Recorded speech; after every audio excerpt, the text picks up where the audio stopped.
This is the program that shows you the side of police chase videos they didn't want you to see.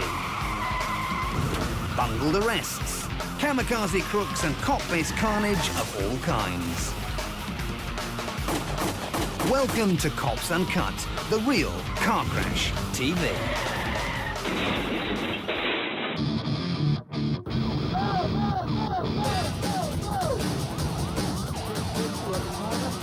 On my way.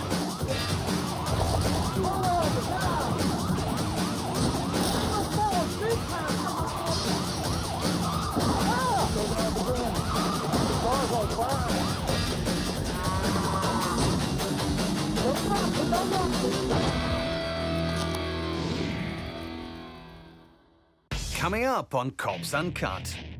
This dumbass in a dump truck is having trouble going straight. This drunk driver has a Christmas message for us all. Happy Christmas. Good fucking luck. And these cops have a shootout in the snow. Taking off again. This is Florida, and we're pursuing a man who's unhappy that his relationship is over.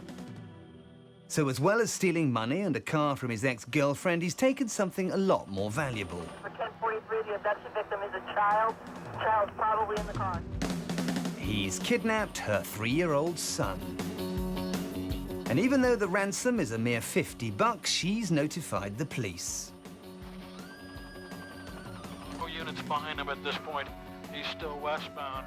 The kidnapper, Emmett Eugene Bunkley Sr., didn't think she'd turned down the deal, and now he has the cops on his tail. Pretty soon, he's blocked in by an unmarked police car.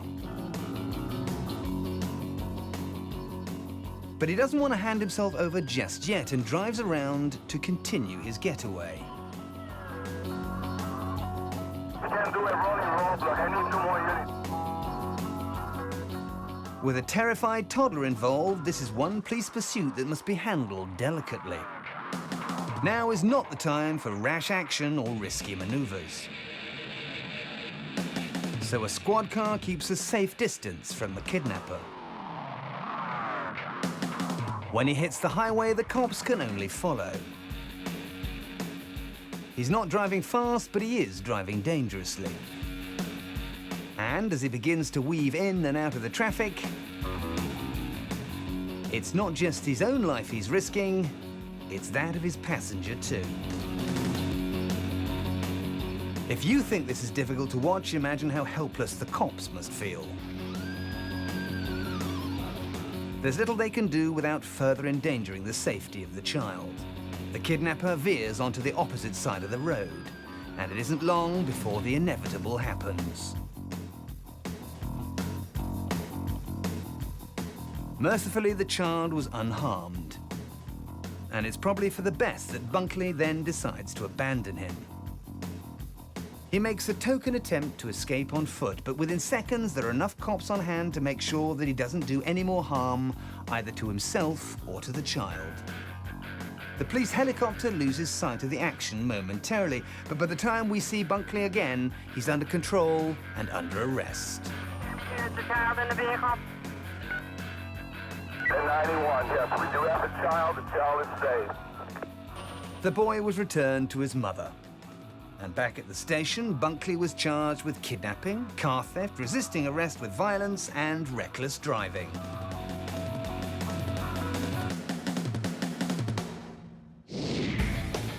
They say that breaking up is hard to do, especially when you steal from your ex and hold her child to ransom.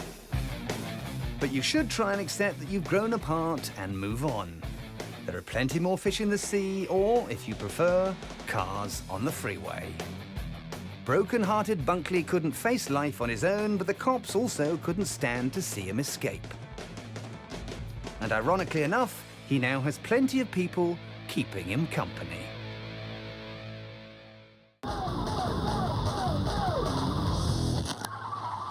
Still to come in part 1. This girl has knee trouble and a drink problem. And this dump truck desperado hits the road before hitting a tree. Taking off again. It's just after midnight in the bleak midwinter when these troopers pull over a driver who's been acting suspiciously on one of the coldest nights of the year. It's so chilly, in fact, that both cops and crooks are reluctant to leave their vehicles. Rather than approach the suspect, the troopers run a number plate check from their cozy squad car. But there are some advantages to doing police work in the winter.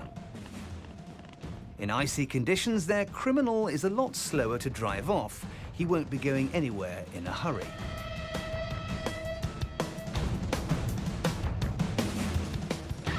And they're helped by a sudden wall of snow blocking his getaway route. The crook is forced to bail out.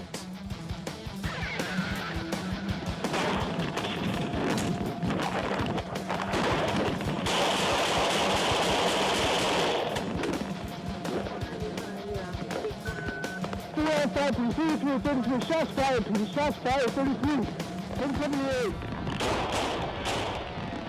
1078. 33. 614. Having fired their weapons through an open window, the cops reluctantly leave the comfort of their cruiser, approaching the abandoned car with extreme caution, partly because they don't know what they'll find and partly because they don't want to fall over. The criminal could be nearby, lying wounded in the snow or making an escape, but these cops aren't too fussed about following him.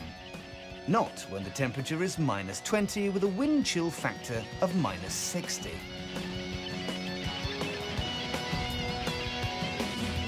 Satisfied the empty car poses no threat, they slowly make their way back. Is it time to chase the gunman now?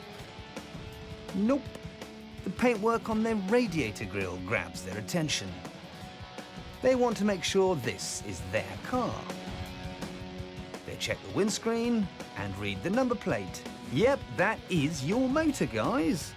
The gun-wielding madman is long gone now, so they can climb in, turn up the heating, pass each other a squidgy marshmallow, and get back to their flask of hot chocolate. To say that these cops are chilled out about their work would be the understatement of the year. Drunk test dummies. 'Tis the festive season in Texas, and this buxom woman has just crashed her car, so the cops think she's a little too full of Christmas spirit. I'm not doing any tests. Okay, what you're going to do is put your feet together, your arms down to your side. Now, can you see this light? Can you see the light? Yes, ma'am. Okay, follow your eyes and your eyes only, and don't move your head. You Oh, understand? yeah, I can barely stand up. Come on now. Okay, don't move your head. This officer combines the test with a touch of hypnotism, hoping to mesmerize her suspect. She should soon be feeling very sleepy, but instead she's just feeling very cold. Don't move your head. Keep your head straight. I am freezing. Come on now. That's like you trying to tell me to count back the alphabet. Hypnotism has transfixed the more impressionable cop on the right, who's now rooted to the spot. Meanwhile, perhaps removing the suspect's boots will help her pass the test. Alas, she suffers from a terrible and debilitating ailment. If you count out loud, keep your arms down to your side. Watch your toe. As you swing your forward, push yourself to the ground. If for some reason your foot touches the I ground, have a bad knee. Call my doctor. I cannot do that. I cannot. which Left knee. okay? Ever since 97. They want you to use your right I'm leg. telling Why don't you you, stand on your Bill. right leg? Why don't you stand on your right leg? The point is, I have bad knee. I will not let you try me into this. I have bad knee. Okay, it's just You you. guys need another test. Because I have terrible knees. You can call my doctor. You can call my mama. You can call anyone. Looks like the world and his wife knows about her knee trouble. But this cop isn't going to be fooled. Texas doesn't recognize bad knee syndrome as an excuse for drink driving or for failing to do a field sobriety test. And with her painful problem, she's lacking the poise and deportment to perform such a challenging task. As the cops remain ice cool, she's just freezing cold. I'm fucking freezing. Balancing on one leg is so difficult that she doubts it's ever been done before. I'd like to see you do it. She can't believe the police are arresting her in this condition. Yeah, I'll get your shoes for you, so I'll sit down. Yeah, I want you to do that. Do that. Don't they realize that the test is impossible, even with 2 good knees? No, you fucking put your foot on it. I just didn't want you to do that. You're such an ass. Can you just take me home, please? Hey, you guys, please. Can you just take me home? Seriously. I guess not. You could have been so cool. I'd like to see you do that. I'd like to see you put your foot up in the leg for 30 seconds. Courtney, I had to do that when I went to training. Why don't you do it for me now then, But huh? I'm not required to do that out in the field. It doesn't work that way. You're full of shit. And you know it. So, was it a rare medical condition that was her undoing? Christmas. Good fucking luck. God, I hate you. Did bad knee syndrome cause her to fail the field sobriety test? You are so rude. You are so rude. Or could it possibly have anything to do with the titanic quantity of booze she just necked? You could be so cool and you're such a bitch. Either way, it looks like this drunk test dummy doesn't have a leg to stand on.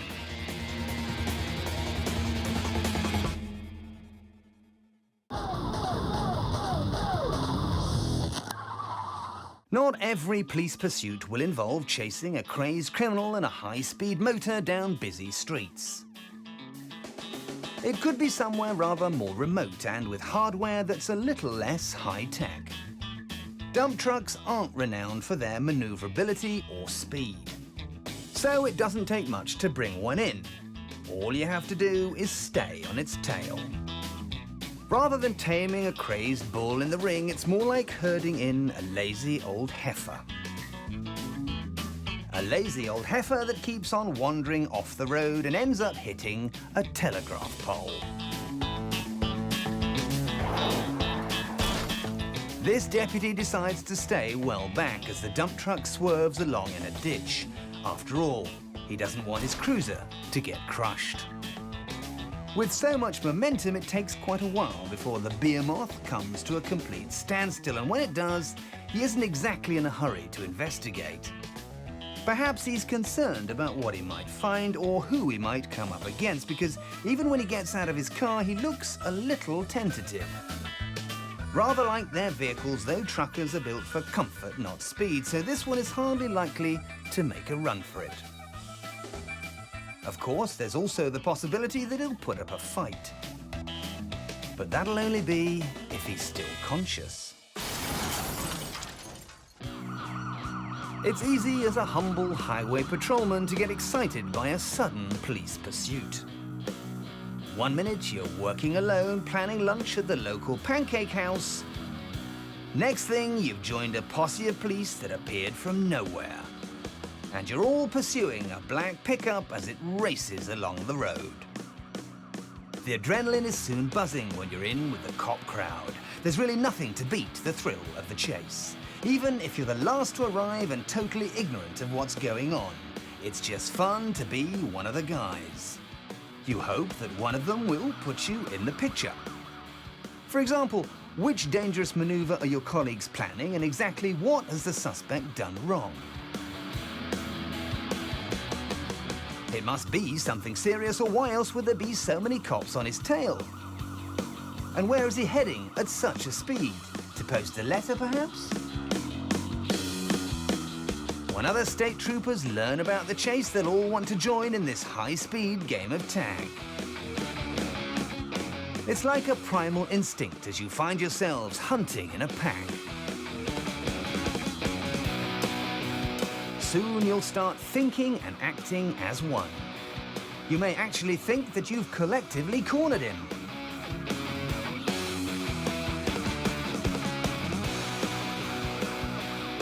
Until the suspect just turns around and drives right past you. He's probably a fan of film classics like Live and Let Die, and he knows that one individual can outwit half the department. This certainly makes a mockery of your police academy training.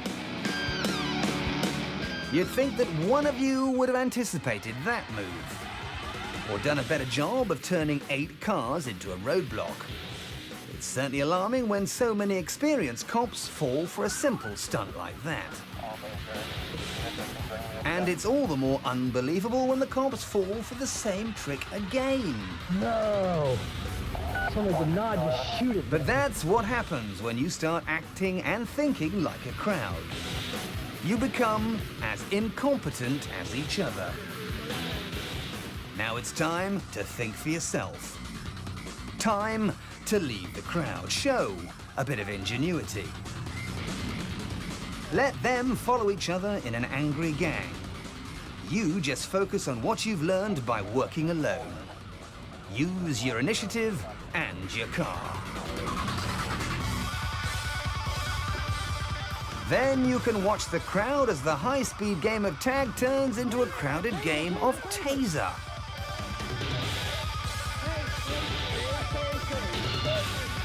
Get your hands behind your back! Get your hands behind your back! So, should you find yourself as part of an excited police posse, don't get swayed by their mob mentality, because you may become confused and get all in a spin. Don't just follow the crowd, try and think for yourself. There may be safety in numbers, but there's often plenty of stupidity too. Class dismissed.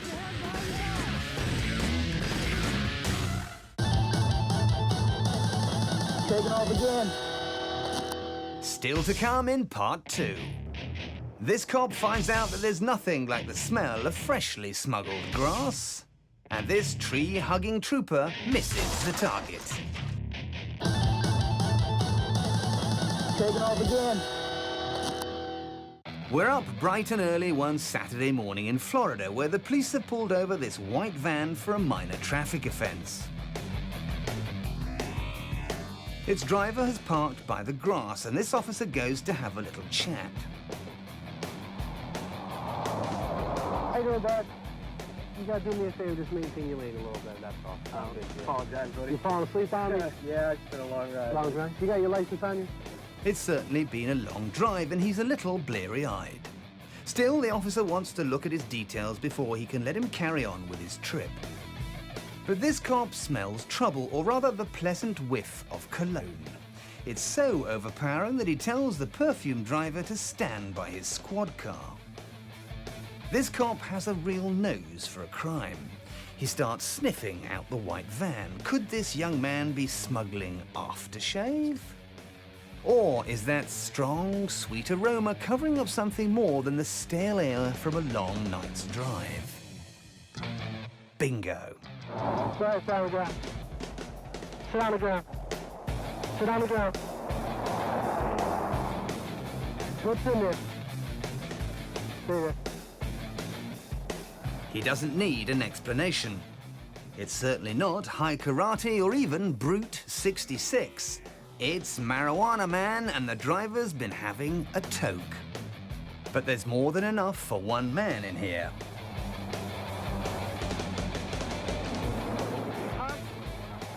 As of right now, you're under arrest for trafficking marijuana. We're not talking about a few spliffs to share with his mates when he gets home. There's enough dope in this van to keep a whole state off its head. The cop starts gathering together his impressive haul. He displays it for the camera rather like an angler with a prize fish. Sit down.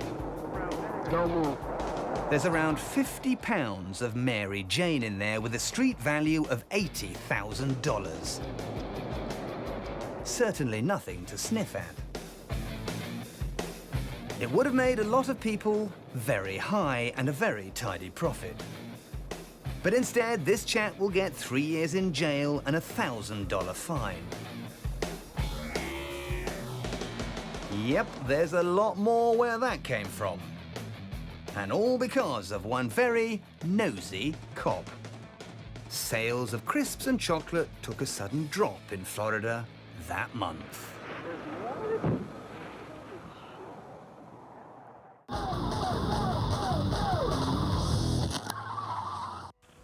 It's 2 days after Christmas, and State Trooper James Sinclair is about to get an unwanted present.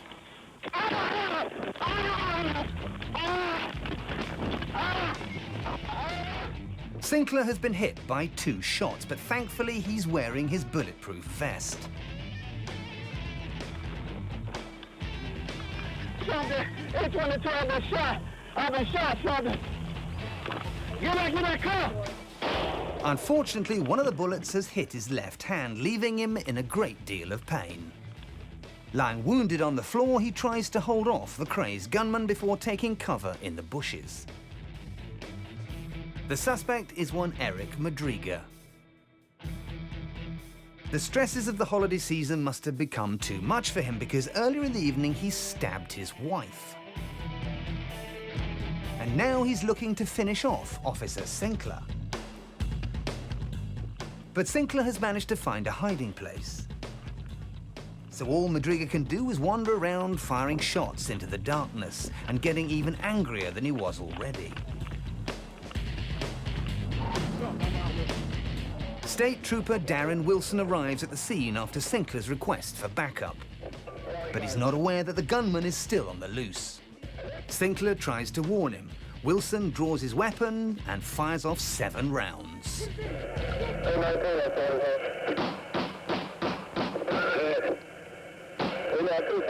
This stops the suspect in his tracks, although Madriga did survive and was given a 20-year sentence when he stood trial. Wilson received the National Trooper of the Year award for his heroic rescue, and Sinclair got the greatest Christmas gift of all, his life. He made a full recovery from his injuries, although he won't be volunteering for traffic duty again for quite some time. Taking off again. These troopers are launching a 2-pronged attack on a suspected drunk driver. But it turns out that many hands don't always make light work. Yes, the suspect preempts a police pit maneuver by indulging in a little hit-and-run action of his own. And nothing's going to annoy a policeman more than bashing his bodywork. This Tallapooza trooper wants his revenge, and he's so worked up that when it comes to executing his own pit maneuver, he misses the pickup altogether and drives straight into a tree.